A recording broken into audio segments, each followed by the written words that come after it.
that's where I see the future being. So if you're thinking of doing a PhD or you're looking for the next thing, I'd say get into that stuff, because I think that's going to transform, how we do CFD in the next decade. Welcome to episode 72 of the Engineered Mind podcast. I'm your host Yusuf, and for this podcast I'm talking to researchers, scientists and engineers and how their work is shaping the world around us. For this episode, I'm very delighted to welcome Dr. Neil Ashton to my show.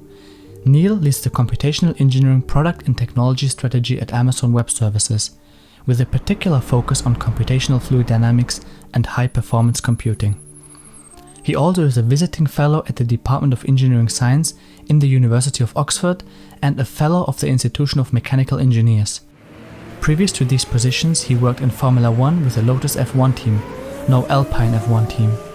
He is passionate about pushing the state-of-the-art of CFD forward and ultimately enabling an entirely virtual engineering design process. In this podcast, Neil and I talked about how moving CFD to the cloud is removing the barriers of traditional workstations and workflows. Neil tackles the question around security concerns of the cloud. We talked about the future of machine learning for CFD, the aspects of verification and validation. We also covered the topic of scaling, the biggest misconceptions in terms of GPU versus CPU, and Neil gives his top 3 resources to delve into CFD. And now, ladies and gentlemen, here's my podcast with Dr. Neil Ashton. So today we will talk about turbulence, aerodynamics and simulation on the cloud, and I'm very, very delighted to welcome a specialist on my show today, Dr. Neil Ashton. Welcome to my show.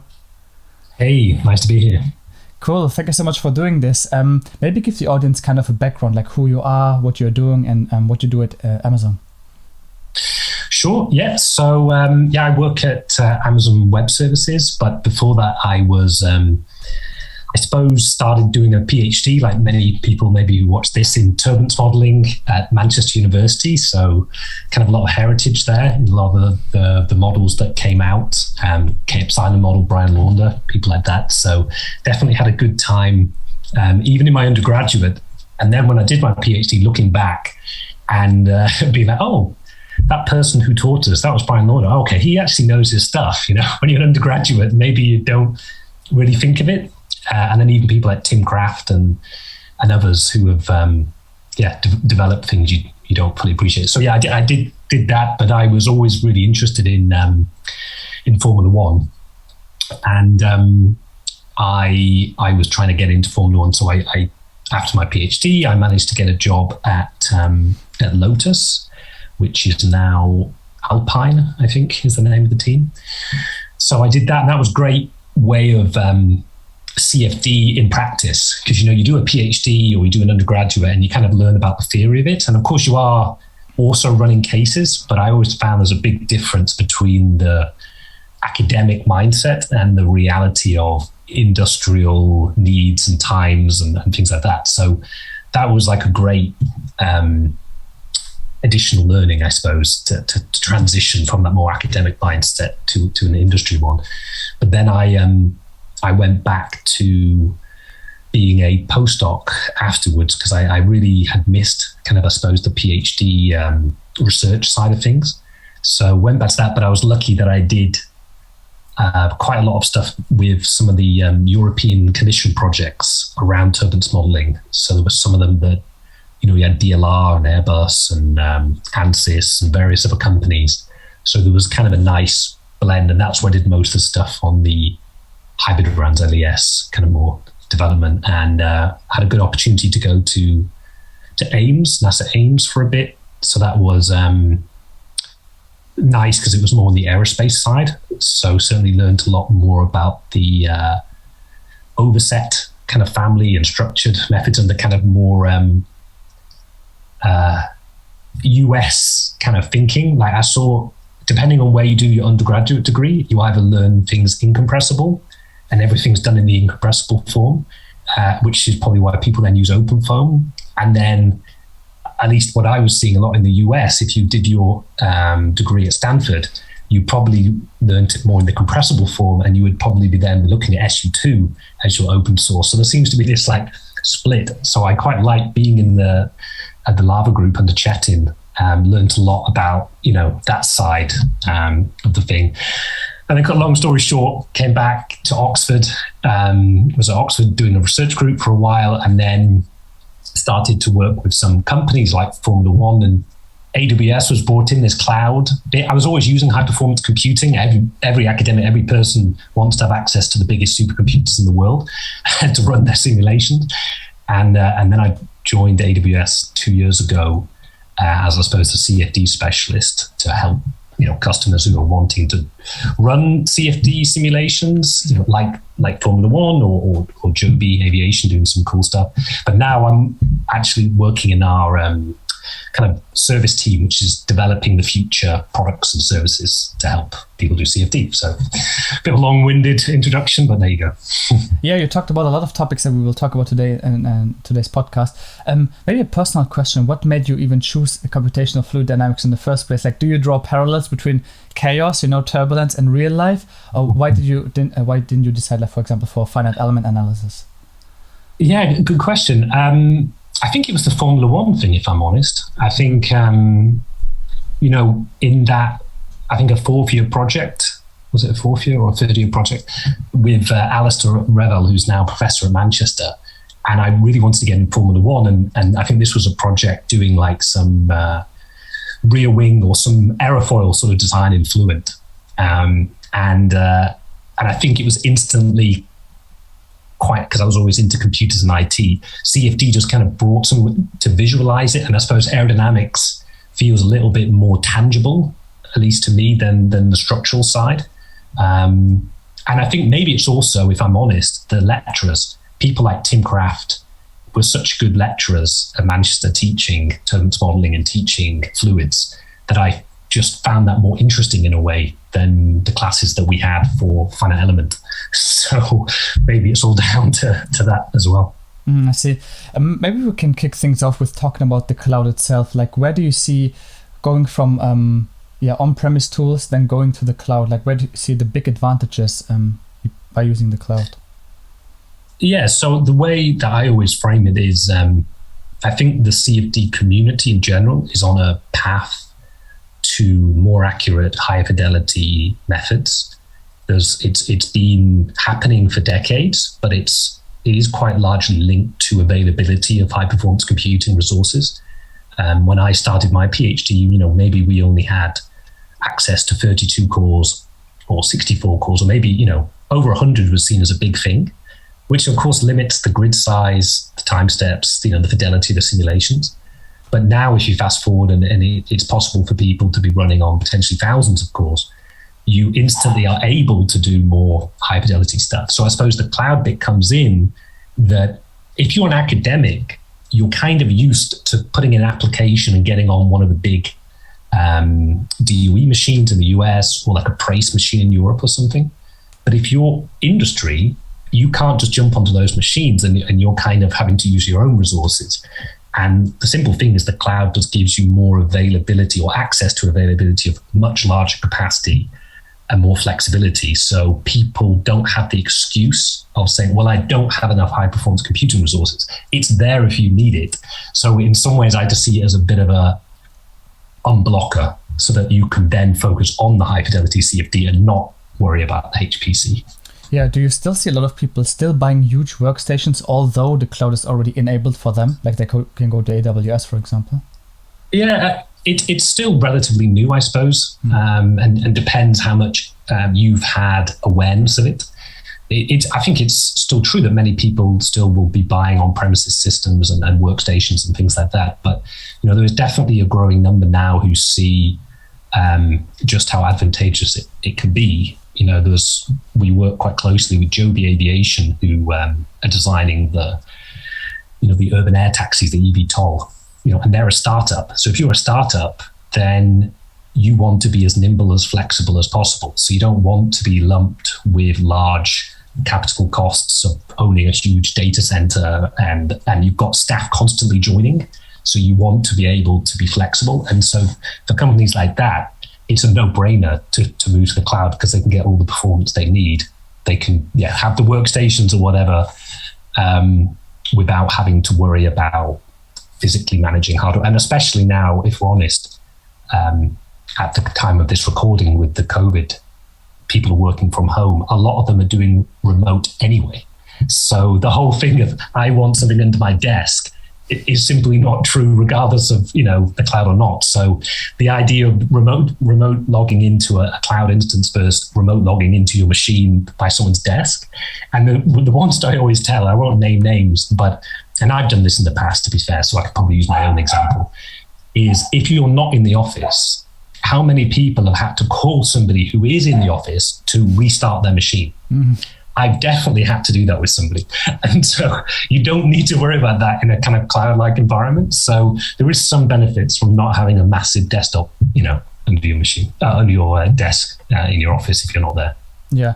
Let us maybe also talk about one of the aspects people are thinking about, which is security-related questions. Of course, AWS is compliant with all the regulations, but maybe you can talk about these concerns a bit. Yeah, so I mean, the benefit, if you are running on AWS, you get all of the security services and best practices that our most security sensitive customers want, from banks to defense, etc.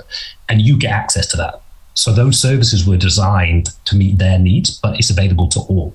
So whether you're the smallest startup or the biggest enterprise, you can still actually get those same security services. So things that are able to log every single interaction that a user makes with their account. So you can have an auditing of it.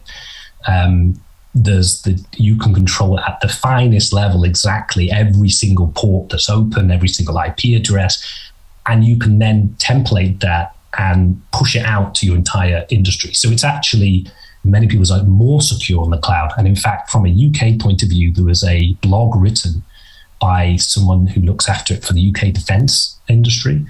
And they actually had a blog, and maybe I'll send you the link afterwards, which said, we believe the cloud is more secure than on-premise for what they're doing. And this is from a defense organization. So it's something that is job zero, essentially, for AWS. Security is the number one thing. And so all services are underpinned with that. So I think it is changing. I think people are now seeing that. But of course, when we speak to, a customer, that's often the first thing we go through and we explain, in detail. It's sometimes perceptions.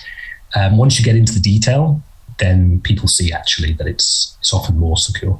I think that's very relieving for a lot of people. For example, using services such as SimScale, which is a cloud-enabled tool, using AWS. Let us talk about all the services that AWS offers. So what can people expect when they get started using AWS?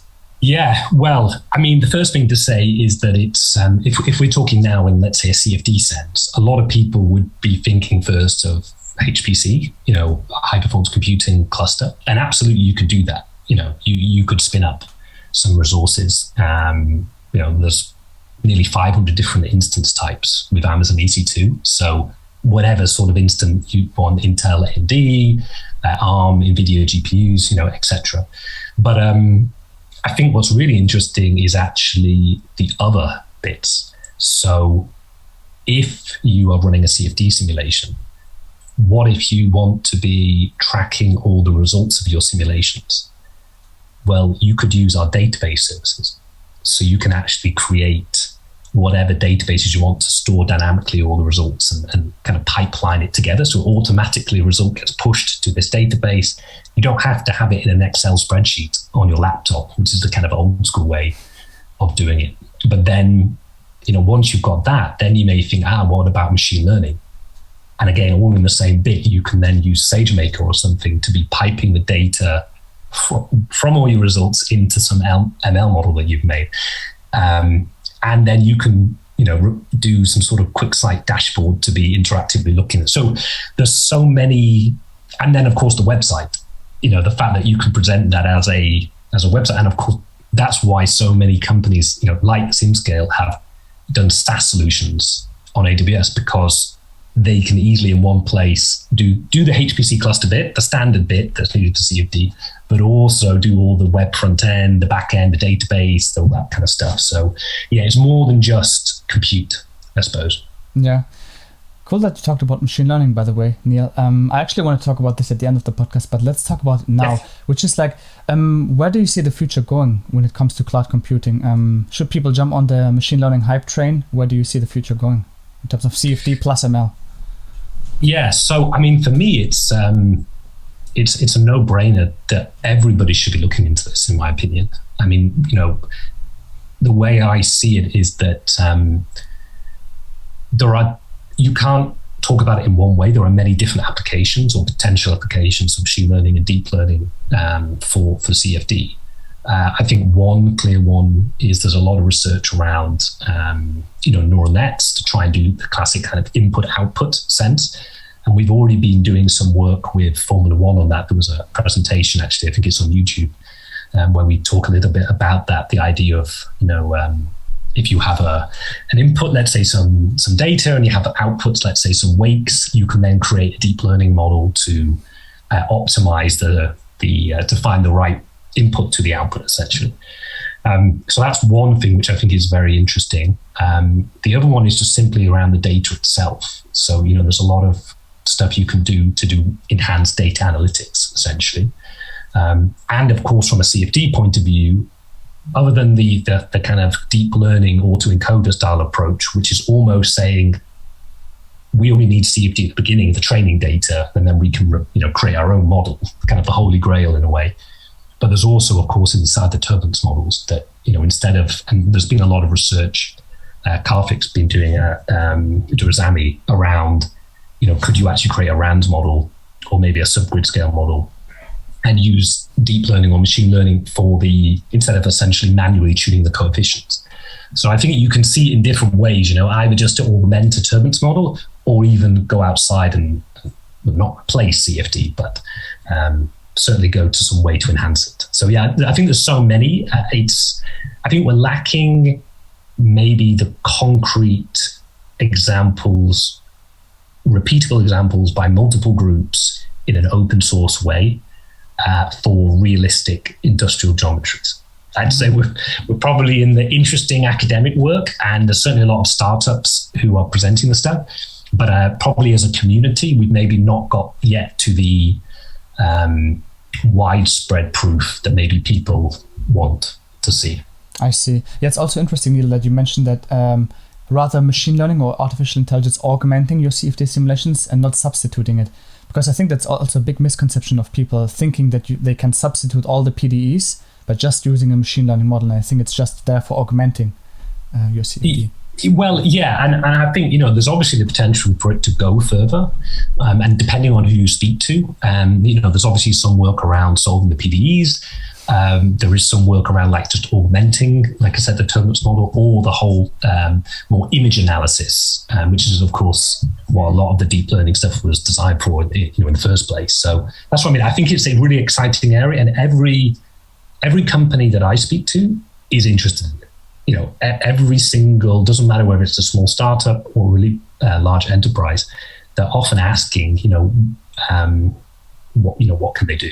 And that, again, because AWS is a really big place for machine learning, outside of CFD, just in general, it does tend to be an additional motivation for a move to the cloud. Interesting. So when customers come to you, Neil, do they also come to you just asking, hey, can we do AI? Like when we do CFD, just asking just to jump on the hype train, because a lot of people don't have even data to work with. What would you answer to those people? Yeah, no, I mean, you're right. Anybody knows anything. And I should say, just for the thing, I'm not an expert on machine learning. I have some very smart colleagues who are. But what I know is data is the first bit. If you don't have high quality, typically reasonably large amounts of data, then you can't really do anything. So the first thing is to actually have a good data source. Now, for some large enterprises, they already have a huge collection of data. So for them, it's okay. But I think, yes, the idea that you can suddenly come in and press a button is certainly not where we're at the moment. I think as you say, it's really enhancing the CFD. It's doing more with what you've got rather than just completely bypassing it. Mm-hmm. I think the question will also come after the podcast once it's gone live.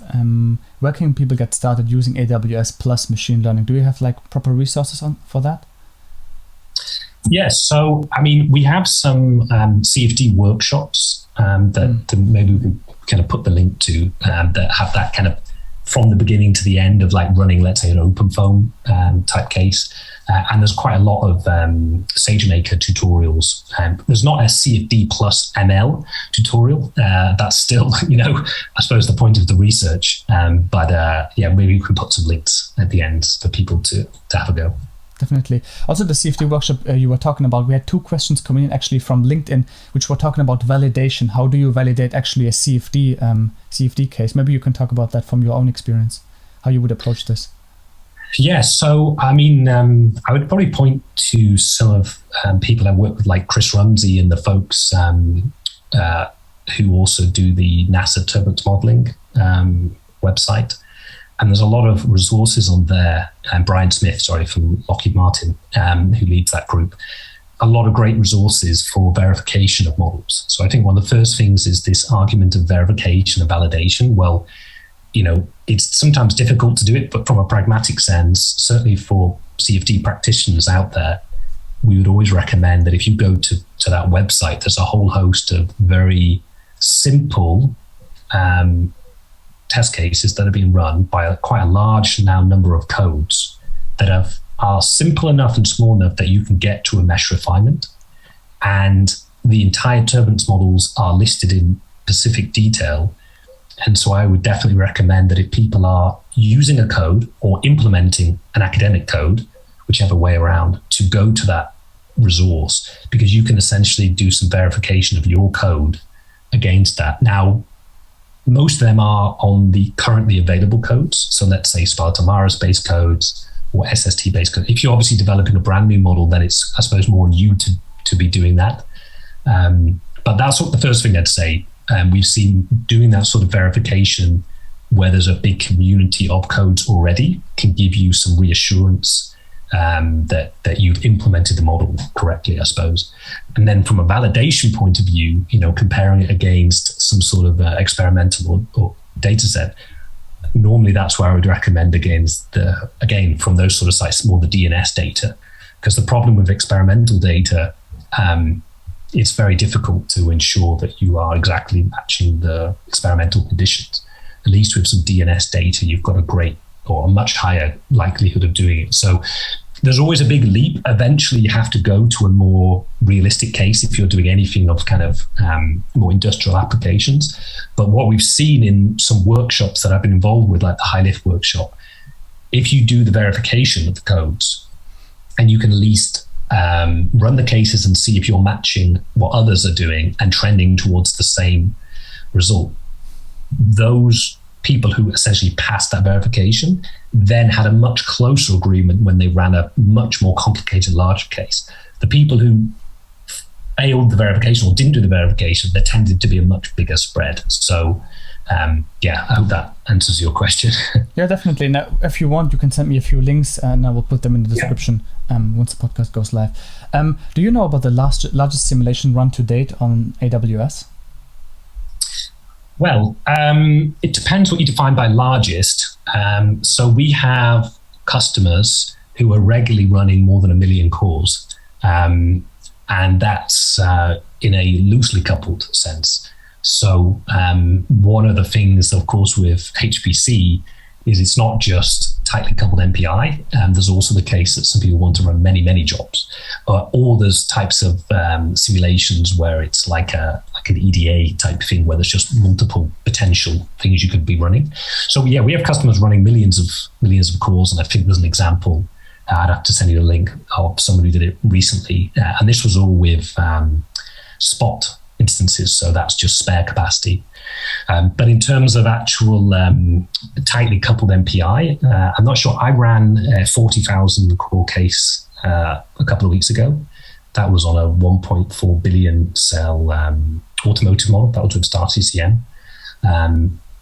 But the reality is, I mean, those are nice, that they look cool, but probably most people are running in the hundreds or thousands of cores, because the practical realities of grid sizes and scalability of codes and post-processing and all the rest of it. So it's nice, people can run big, but probably the real life day-to-day, which is actually nothing to do with AWS, just in general, CFD is probably still hundreds or thousands. But yeah, you could run a lot more if you wanted to. Mm-hmm. Interesting aspect. Let's talk about performance itself. So we will also talk about GPU versus CPU, which is also like a hot topic and people want to know more about that. And when it comes to performance, do you see that a lot of people using AWS want actually performance, or is it more like the price performance that they actually want to have? Yeah, absolutely. Price performance is almost always what people want. I've very rarely seen an example of someone says, I will pay any cost just to get the fastest simulation. Mainly because there's bottlenecks somewhere else. And this is what the Formula One times always taught me, that you can make something faster and faster, but it's really the end-to-end that matters from a productivity point of view. You could get your, let's say, solve bit to go from 4 hours to 2 hours. But if your meshing takes 2 hours, then, or maybe it takes 3 hours, and now your solve takes less than your mesh. There's no point in making your solve faster and faster. You might as well focus on the smallest bit. Or maybe you have a manual bit where someone has to type a result into an Excel spreadsheet. That bit, in terms of engineering time and time to solution, is probably more important. So yeah, I'd say price performance is key. And it's actually interesting because probably maybe a lot of people who listen to this or watch this are maybe from an academic, where you probably don't pay for your resources. You probably just log on or SSH to some supercomputer and run it. Someone's paying the bill, right? Somebody somewhere is paying for that system, but you're probably not aware of it. The transition to the cloud is you see very upfront the relative cost of different, in this case, let's say processor types, but also storage and all the rest of it. So it actually gives a really nice data-driven way of optimizing what you're doing and deciding on, what you want in terms of, would you want the fastest one but pay a bit more, or do you want to maybe wait and have a simulation that might take 10% longer but be 20 or 30% cheaper? So yeah, I agree. And this does lead on maybe what we'll get to later about the whole GPU front, because most people, when they're studying it, have not really done a good job of quantifying the cost, at least from the papers I've read. Yeah, I think also we had questions coming in talking about scaling. Can you explain this concept of scaling? Like, what are we trying to achieve when we talk about scaling? Yeah, so maybe just to put it back to the simple one is, if you have a simulation that takes 4 hours on 200 cores, you want ideally to be able to go to 400 cores, so double the number of cores but half the number of time. And if you pay per core hour or per node hour, then a linear scaling is simply the fact that when you double the cores, it should halve, so the cost should stay the same. That's often, you don't see that in academic papers. The scaling is more the demonstration of, let's say, the efficiency of the code. Mm-hmm. And it's kind of linked to turnaround time. But the real one is really, are you going to pay more to get it back quicker? So typically what we see a lot of people do is that they would run their simulation, and then they're plotting a time or iterations per minute versus a number of cores, and ideally you want it to be a straight line, and at some point it won't. It will start to come off. Mm. But actually, what we see a lot of people do is they plot that actually cost versus cores or nodes, and what you should see is a straight line, because that is essentially the ideal scenario. But normally what you see is it will actually do this. Mm. And as you go to more cores, the cost will eventually go up. So you can essentially find some intersection between the cost going up and the performance or the speed of the simulation. And then you can essentially pick which quadrant you want. Do you want to fully optimize the cost or the performance? And this is where the term price performance, because it's usually somewhere in the middle. Mm-hmm. Interesting. Let us talk about performance, GPU versus CPU. Do you think this is a misconception, quote unquote, when people say that GPUs are generally more expensive than CPUs? Yes, certainly in terms of CFD it is. If you, at least from the work that we've done, so we've worked with quite a few customers on this, and one of them is Xenotech. So they're an AWS partner, but also they have their own code, the CFD.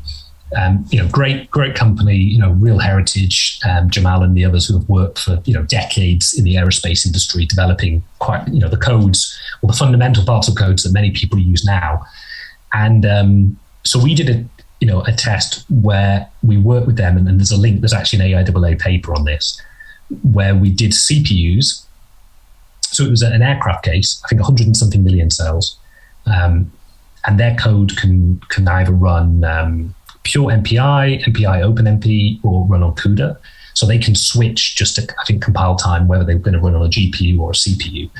And so what they did was they ran on their on-premise machine as a first kind of data point. Then they ran on one of our standard CPUs and had another data point. And, they showed the scaling was as good, but slightly faster, which, was nice. And for every test they did, it was a RAN simulation, ran out to, let's say, 15,000 iterations of the full aircraft, like a fully realistic case, consistently done. And what they found was that the CPU, of course, reached a limit where you couldn't really scale that much further, let's say 3,000 or 4,000 cores. Mm-hmm. And then they started to run on different GPUs. So they ran on our P3, so that's, I think, based on NVIDIA V100 series GPUs. And then they ran on our P4Ds, which is a NVIDIA A100, so the next generation, of GPUs. And if you look at the graph, what you basically see is that the performance is consistently 2 or 3 times faster. Now, I know some people talk about 10 times faster and 20, this for me was like the more minimum or lower side probably of the benefit side that people have put out there. But 2 or 3 times faster consistently. And so as you scale out the CPUs, the GPU is still scaling out. So the point being is the CPU would never be as fast because it won't scale any further. So you are seeing a realistic 2 or 3 times faster. But then when you do that plot of the cost, and you take the public pricing of the GPUs on AWS and simply just do number of hours times by the number of GPUs you need, and then also plot number of CPUs times the number of hours, you see that actually it's also about 2 or 3 times cheaper. So even though the unit cost of the GPU may cost more per hour compared to a CPU, because you need less of them and they ultimately give more performance, the actual overall price of your simulation is about 2 or 3 times cheaper. And that for me was a real eye-opener. And since then, we've seen other customers give it very similar sort of data points, some more than that. And actually, if you look outside of what we've been doing and just look for external examples, I think the Fun3D group developing the code at NASA Langley, they have a GPU version now, and I think they were even quoting something like 7 times. If you look at the equivalent, I think they looked at a kind of a CPU, Intel type CPU versus an NVIDIA type GPU, and they worked out the approximate speed up. It was high. I think it was about 7 times. So the reason I always talk about this is because most people only talk about GPUs being faster, but they kind of assume, as you say, that they're going to be more expensive. And if there's somehow a trade-off, okay, it's faster, but it's more expensive. Where actually the key point is it could be a lot faster and only a little bit cheaper, or it could be the same speed, but a lot cheaper. Do you know what I mean? That whole price performance piece on there. So yeah, we are seeing this as a potential real push now, why it will be for industry a lowering the bar of high fidelity CFD.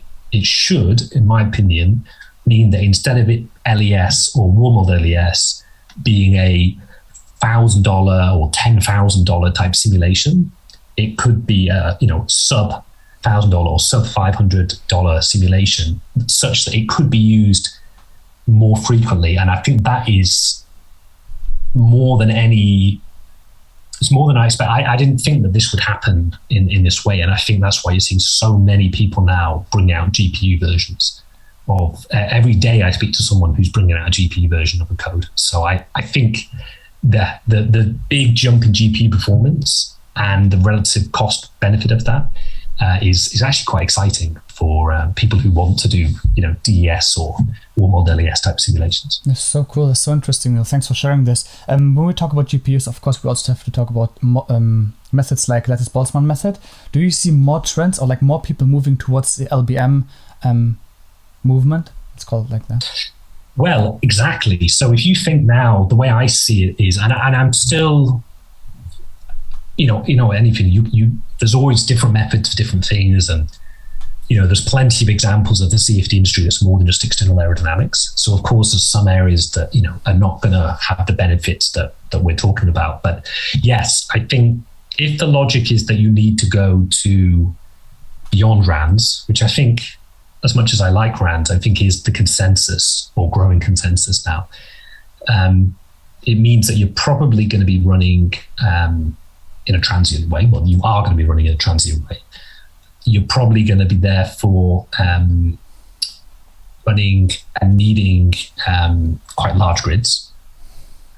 And each iteration is probably going to be, the time step is so small that the benefits of maybe using implicit time schemes is debatable. So if you then start to think, well, maybe an explicit, which for a RAND sense, explicit is too slow, really. And you can't drive the conversions quick enough. So if you can switch to more explicit schemes and then throw in this whole GPU angle, you would have to say that at the very least, Cartesian methods or Lattice Boltzmann methods are more suited to a GPU implementation than probably a unstructured code is, or a standard unstructured code. So yes, I mean, whether it's Lattice Boltzmann or more immersed boundary method, Cartesian type approach, I see both of them as being in some ways more compatible with a future of doing LES than maybe the standard second order finite volume cut. But it's the general applicability, which I think is the challenge. Like you said, people don't want to just do external aerodynamics. They may want to do cooling in a radiator, or they may want to do a hypersonic vehicle. How broad can you make it? And particularly if you're a commercial vendor, your code has to be able to run anything they throw at it almost. So it needs to be very flexible. And at least to date, what I've seen, a lot of the Lattice Boltzmann codes are maybe not as broad in terms of their applicability. So yeah, it's certainly interesting. And the results we've seen from some of the recent workshops do suggest that these Lattice Boltzmann codes are really fast. Mm-hmm, interesting. We talked about GPUs and machine learning. I think GPUs in general, like they weren't built specifically for computational fluid dynamics, more likely for machine learning. So if we move towards the era of GPUs, then we could capture both like fast, like GPU-based codes such as LBM codes, which are high performant, and then also machine learning, which we could capture. Yeah. No, I mean, the reality is that as anyone who's observed the industry, machine learning is growing tremendously quickly. More because of things other than HPC or traditional HPC. People who are doing any form of machine learning, any of the social media or apps you use or television things you're using, behind it is tremendous amounts of machine learning. So doing the training and inference is a huge industry now, and you only have to look at the customer examples from things like AWS, but also from the vendors themselves, that's the area that there's a huge growth in. So I suppose for CFD, that is a relatively newer user of GPUs compared to those. We are simply, in a way, following that trend. And I think it's benefiting us, really, because NVIDIA, let's say, is releasing, the next generation of, huge jumps in performance from one to the next, far more than probably from one generation of CPU to another. And we can jump on that. We can actually just go, great. Well, if they're designing all these, great things for traditional machine learning, then let's, jump onto that. And to be fair, what was previously more of a gaming or machine learning driven, now I think high performance computing and machine learning are ultimately merging together. The fact that if you look at the future generation of US exascale machines, they are all GPU and CPU. There's not just a pure CPU. I mean, it doesn't exist anymore. So, there is a merger. But I think you're right in what you're hinting, that GPUs were not designed for CFD customers. We are jumping on to ones that were probably designed for training and inference. Last point on machine learning. Where do you see like the usefulness, like quote unquote usefulness of DNS when we move towards physics-informed neural networks, for example? Yeah, so I mean, this is where it's always tricky to know, because on one side you could say, and certainly if you were not talking about GPUs, you'd say, could we ever get fast enough for DNS to be used in industry? And if you extrapolate now and you speak to Philippe, Spallard, they'll tell you it's 2050. But already this shift from CPUs to GPUs, is offering a big change. It's hard to know. So I'm still doubtful that, DNS will be applicable in industry anytime soon. It's not going to be like, hey, we're going to do DNS every day. I do see it being very important, though, particularly, I should say, to train models. So if anything now, DNS may become it may cost a lot of money to run the DNS, but if you can then train a model that, runs in seconds, then the cost you've spent doing the DNS, they may be worth it. And let's be honest, there's still a dire need to close the gap between, as we say, these DNS that are great for verifying models, but then we want to run a more complicated model and there's not a corresponding DNS. So we have to compare to an experiment, and the experiment's not always right. So I think DNS will always have an incredibly valuable part, but I don't perceive it being a day-to-day tool for industry, at least for decades to come, unless there's some sort of very large change in computing. Interesting. Yeah, thanks for your point of view. Really interesting. When we talk about Formula One, we have a lot of fans who are into Formula One. Can you maybe give us like a hint of how Formula One teams are using AWS? Of course, you cannot give away too much, but maybe like a few hints. Well, I mean, we can talk about how Formula One management have been using it. They've been, great to talk about their journey, and they, are a classic example of a company wanting to do large scale CFD. So their simulations are easily in the 500 million grid points. So large simulations. These are transient hybrid RANs simulations, so DES simulations. There's a lot of fantastic work going on, really clever ways of reducing computational time and finding correlation improvements, but it's still lacking, I think, the ability to innovate more, because there is this cap imposed by the rules. Yeah, interesting. And I will put the link. You have an excellent presentation on Formula One using the cloud on YouTube, and I will put that in the description as well, so people can have a look at that.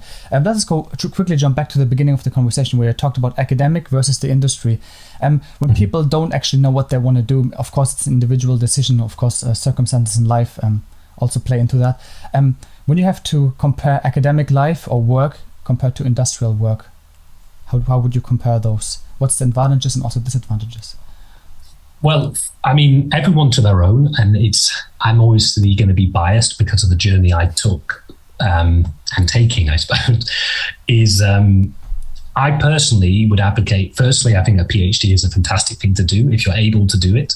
I think it is really great. There's always a temptation to leave after the undergraduate phase or master's phase, depending on where you are in the world. But PhD for me, I personally think is fantastic. And even though it may take you longer to go to your dream job or do whatever, I would definitely recommend it.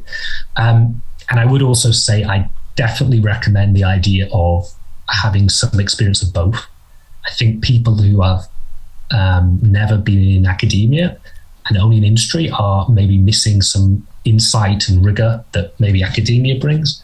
But equally, if you've only spent your entire career in academia, maybe you're missing out on some of the real life challenges that industry faces. So I think if you can, I would definitely recommend there's a way of doing both, even if it's just secondments and kind of placements and things like that. I personally enjoy, it's one of the great things I like working about AWS is it's a very innovative company that has a lot of freedoms to explore, a bit like you do in academia. You have a lot of room to come up with new ideas and explore and do research, but you get the enjoyment of it being quite fast paced. So more like the industry one. So I don't know, it's hard for me to say because I feel like, you know, professors out there who have only been academic, they can still have fantastic jobs and really enjoy it. But then people in industry can also, you know, have a great time. So I just think if you can do a bit of both, then, you know, why not? I think excellent advice, yeah, because I know a lot of people have asked that. So I thought, let's give it a try. Ask Neil and see what he says. Yeah. Maybe on a personal note, what's your favorite Turbulence model? That would be interesting to know, and why? Well, from a like a day-to-day, I'd still say that the kind of DDS, delayed detached eddy simulation, is one that I'm just seeing as being incredibly, for all of its downfalls and all of the work that has shown that it perhaps can't do everything, it seems incredibly robust and able to give much better results than RAND-based models. So whether it's, you know, Spalomar-based DDS, for example, if you run it on a car case, on an aircraft case, on a wind turbine, I've seen it give much better results, even though in some ways it's quite a simple model.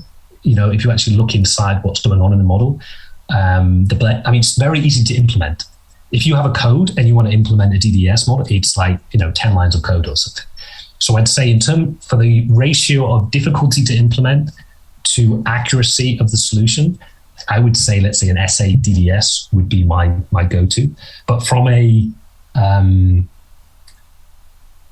sort of physics-based impressive model, I'd say probably the elliptic blending Reynolds stress models that Remy Manceau and Sylvain Lado have been doing is very impressive.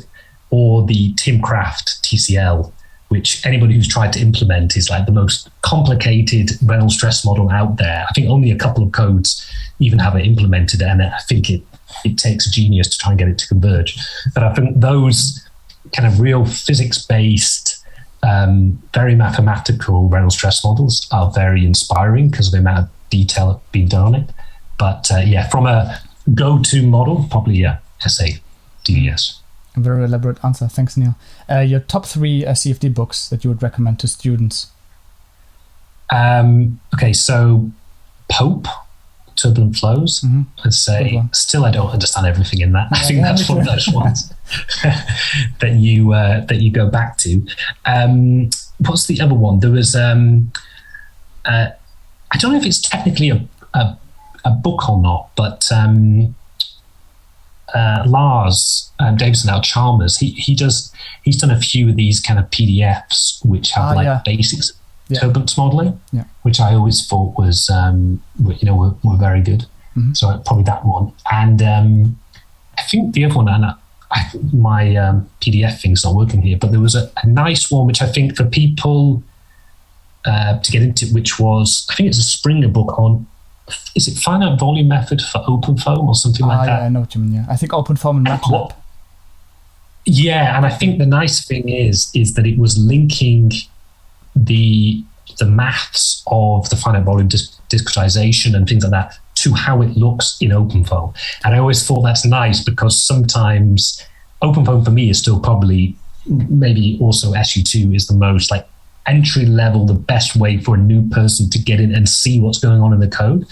But sometimes when you read the textbooks, you're like, because you know how it is with a textbook, depending on how you write the equations, it totally can change how you then look at the code and how you like translate over it. So yeah, probably those things. But yeah, Pope would be my top of my list, I think. Probably definitely good. I also bought it. I have it on my shelf next to me. Yeah, I think everybody has it on there. It's like a right to have that. But even if you've not read like half of it, it's there as an example. Just for the sake of demonstration. Where do you keep yourself up to date with the latest CFD development? Any specific people you follow maybe on Twitter? How do you keep yourself up to date?